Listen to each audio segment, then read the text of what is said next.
네, 여러분 안녕하십니까? 한국 기독일보 기사에 의하면 2023년 4월 현재 북한의 6명의 한국 선교사들이 강제로 납치되어 억류되어 있는 것으로 보고되고 있습니다. 오늘은 이분들이 왜 어떻게 납치가 되었고 지금 어떤 상황인지 또 이들을 위해서 우리가 해야 할 일은 무엇인지 이런 것들을 한번 같이 살펴보겠습니다. 자, 청취를 하시기 전에 아직 구독을 하지 않으신 분들은 구독을 눌러주시면 감사하겠습니다. 더 좋은 영상으로 보답하겠습니다. 자, 이분들은 벌써 10여 년 전후의 오랜 세월 동안 억류를 당하고 있는데 간첩죄와 국가 전복 음모죄 등 혐의를 적용받아서 무기 노동교화형으로 복역을 하고 있는 것으로 알려지고 있습니다. 특별히 김동식 선교사는 심한 고문 등으로 사망한 것으로 알려졌는데 유해 송환조차 이루어지지 않고 있으며 나머지 분들은 매일 10시간 이상의 강제 노동에 시달리고 있다는 소식만 들릴 뿐 정확한 생사조차 알 길이 없는 상황입니다. 돌아가신 김동식 선교사의 이야기를 살펴보면 다음과 같습니다.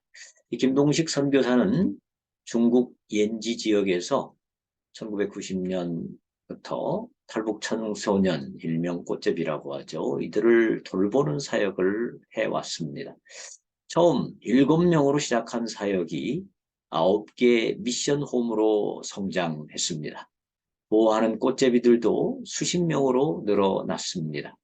당시 꽃제비들에게 이런 이야기가 있었다고 합니다. 옌지에서 김 회장만 만나면 살 수 있다라는 말이었습니다. 북한은 이 꽃제비들을 돕는 김 선교사 부부를 눈의 가시처럼 미워하였고 결국 2000년 1월 16일 주일 예배를 마치고 돌아오는 김 목사를 차량으로 납치했습니다.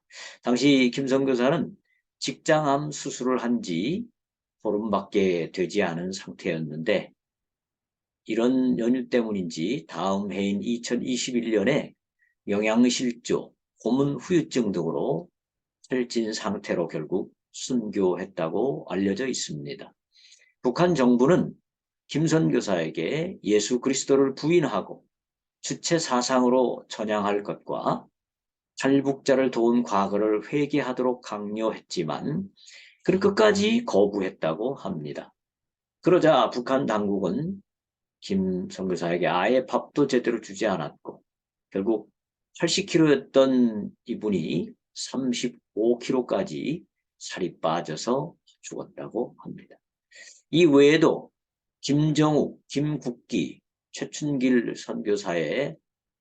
선교사와 또 한국 국적의 탈북민 김원호, 함진우, 고현철 선교사 등이 억류되어 있는데 현재 이들의 생사조차 알 길이 없어서 참으로 안타까운 상황입니다. 만약 살아있다면 이들은 매일 10시간 이상의 강제 노동에 시달리면서 짐승보다도 못한 삶을 살 것으로 추측되고 있습니다. 너무나 안타깝고 가슴 아픈 일이 아닐 수가 없습니다. 북한은 타국 사람들을 맘대로 억류하고 죽음에 이르도록 고문하고 벌을 가하거나 거액의 돈을 받고 풀어주거나 정치적 협상용으로 사용하는 것으로 악명 높은 나라입니다. 자신이 묵었던 호텔에서 북한 선전 용지를 호기심 같은 것으로 가지고 갔다는 이유로 대학생 오토 원비어를 억류하고 고문하여 결국 죽음에 이르도록 만들었습니다. 이슬람 극단주의자들이나 하는 만행을 소위 국가라는 집단이 저지르고 있는 것입니다. 물론 북한의 입장에서는 나름대로 명분도 있고 이유도 있을 것입니다. 그러나 어떤 명분을 댄다 해도 타국인을 강제로 납치해서 억류하고 죽음으로 내몰게 하는 것은 결코 용서받지 못할 반인륜적인 범죄임에 틀림없습니다. 자국에서 살기 어려워 타국으로 도망 나온 어린이들을 도와주는 외국인이 있다면 그 외국인을 국가가 고마워해야 할 것 같은데 북한은 고마워하기는커녕 오히려 납치해서 고문을 하고 강제 노동을 시킵니다.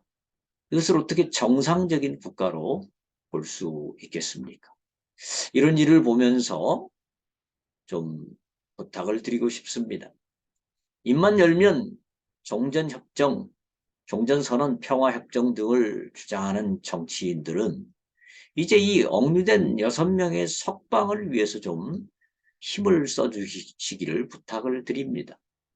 인권이 그렇게 중요하다고 외치는 분들이 왜 북한 주민들의 인권과 강제 납치된 선교사들의 인권에는 아무런 관심이 없는 것입니까? 전 정부에서는 김정은을 3번이나 회동했지만 이들의 석방에 대해서는 한마디도 언급하지 않은 것으로 알려져 있습니다. 인권을 그토록 강조하고 사람이 먼저라고 외치던 그 구호는 도대체 어디로 갔는지 안타깝기 그지없습니다. 또 해외에 살면서 북한 선교를 한답시고 북한을 드나드는 목회자들에게도 당부하고 싶습니다. 6명의 우리 동포가 우리 같은 신앙인이 억울하게 억류당하고 짐승처럼 살고 있으며 생사도 알 수 없는데 그 상황에서 북한 선교를 한다는 것이 과연 무엇일지 묻고 싶습니다. 한쪽에서는 지금 동포가 짐승처럼 죽어가고 있는데 선교를 한다는 것이 또 할 마음이 생기는지 묻고 싶습니다. 북한에 가서 예수님 예자도 못 꺼내고 어떤 경우는 김일성 우상 앞에 가서 절까지 하고 온다고 하는데 그게 북한을 돕는 것이 아니라 오히려 북한 정권만 연장하고 북한 주민들의 고난을 더 연장하는 것이라는 사실을 왜 깨닫지 못하는지 궁금합니다. 그래도 북한을 가려면 가서 담대하게 6명을 석방해 달라고 요구한 후에 선교를 하면 어떨지 부탁드리고 싶습니다. 오늘 여기까지 하겠습니다. 감사합니다.